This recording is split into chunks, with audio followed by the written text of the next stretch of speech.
Limitation of technical analysis. The efficient market hypothesis (AZMH) shows why historical price and volume data should not contain any actionable information. On the other hand, business fundamentals should also provide actionable information by the same reasoning. There are two forms of EMH, the weak form and the semi-strong form. Moreover, history does not repeat itself exactly, so price pattern analysis is of dubious importance and can be ignored. Assuming a random walk model is more appropriate for modeling prices. Technical analysis is also criticized for working sometimes, but only because it is self-fulfilling. Some technical traders place their stop loss or loss, a certain company's 200-day moving average.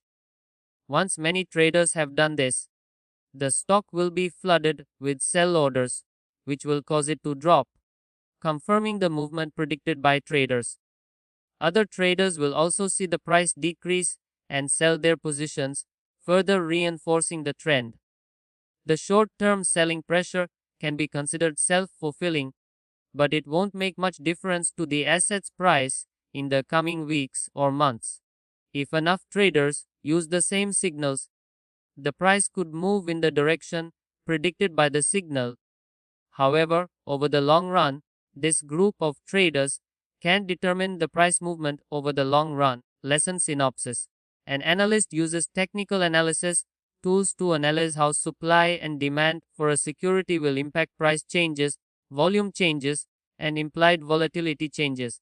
Trading decisions can be made solely by retail traders based on price charts and similar statistics.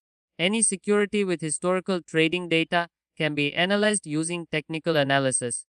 A trader's choice of technical indicators and the time frame and they consider are the two primary variables for technical analysis.